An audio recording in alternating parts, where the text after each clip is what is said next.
हिजो सत्ता र सरकारमा, आज दिल्ली बजार कारागारमा को परे आफ्नै पापको भागीदारमा। जान्नको लागि यो भिडियो पूरा हेर्नुहोस्। ओ दर्शकबिन, शक्तिको उन्मादमा सत्ताको दोहन गरेर अकुत आर्जन गरी हाल कारावासमा रहेका आधा दर्जन भन्दा बढी पूर्व भिआइपीहरूको नाली बेली आजको यस भिडियोमा प्रस्तुत गर्दैछौं। भिडियोलाई अन्तिमसम्म हेर्नुहोस् र हामीलाई फलो गर्न पनि नबिर्सनुहोस्। जेनजी आन्दोलनपछि नयाँ राजनीतिक नेतृत्व उदाएसँगै एक समय सिंहदरबारको शक्ति केन्द्र मानिने धेरै पात्रहरू अहिले एउटै कारागारमा पुगेका छन्, जसको लिस्टमा पूर्व उपप्रधानमन्त्रीदेखि अर्बपति व्यापारी र बिचौलियादेखि सरकारी अधिकारी सम्म रहेका छन्, जो सबैजसो सदरखोर भनेर चिनिने दिल्ली बजार कारागारमा जाकिएका हुन्। कतिपय बालेन शाह नेतृत्वको सरकारले अपनाएको भ्रष्टाचार विरोधी अभियान सँगै पक्राउ परेका थिए भने कतिपय पूर्ववर्ती सरकारकै पालामा पक्राउ परेर अदालतको आदेश बमोजिम जेल चलान भएका छन्।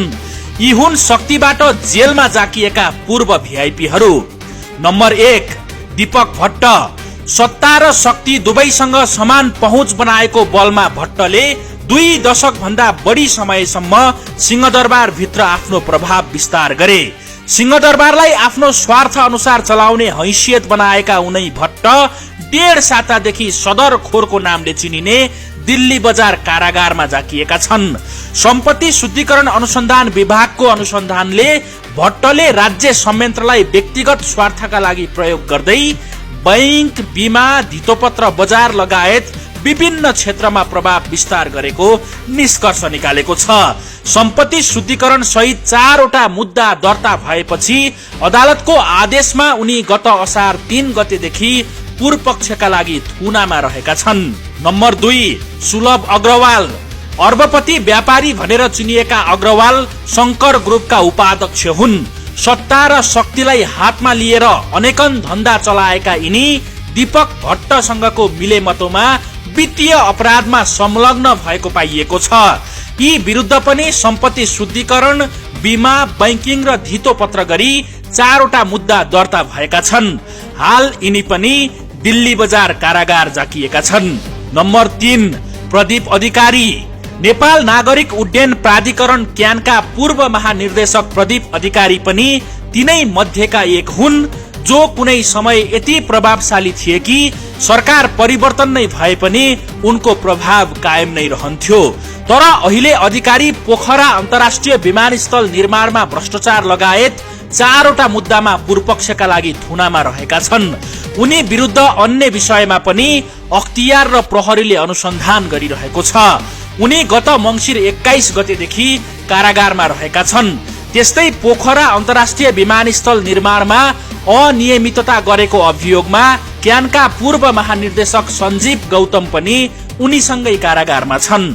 नम्बर 4, विकल पौडेल र सुनिल पौडेल। शक्तिको दुरुपयोग गर्दै अनेकन धन्दा चलाएका र हाल जेलमा रहेका अर्का चर्चित पात्रहरू हुन् सुरक्षण मुद्रण केन्द्रका पूर्व कार्यकारी निर्देशक विकल पौडेल र नेपाल टेलिकमका पूर्व महानिर्देशक सुनिल पौडेल। सूचना प्रविधि सम्बन्धी ठेक्कामा लामो समयसम्म उनीहरूको प्रभाव कायम थियो।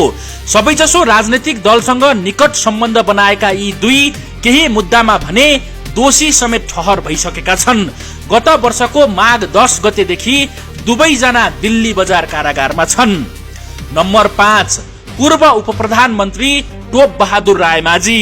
नक्कली भुटानी शरणार्थी प्रकरणमा पूर्वपक्षका लागि थुनामा पठाइएका यी पूर्व उपप्रधानमन्त्री टोप बहादुर रायमाझी पनि दिल्ली बजार कारागारमै छन्।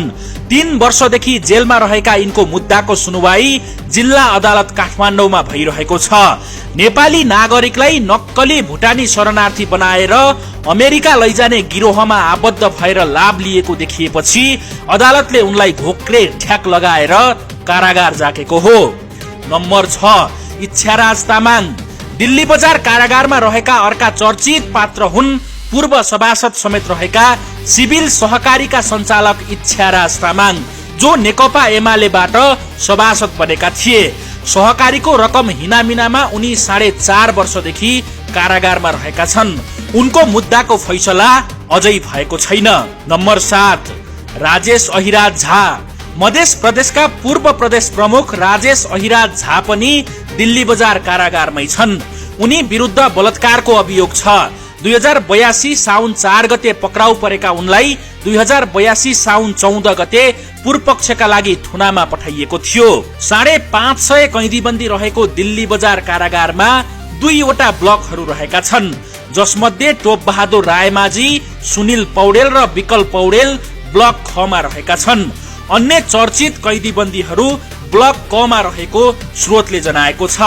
पाप धुरीबाट कराउँछ भने झै शक्तिको आडमा जनताको रगत र पसिनामाथि पौडी खेल्ने यिनीहरू सबै कारागार पुगेका हुन्। तपाईको विचारमा अब त्यो कारागारमा को जाकिनु पर्छ? आफ्नो धारणा कमेन्टमा लेख्नुहोस्।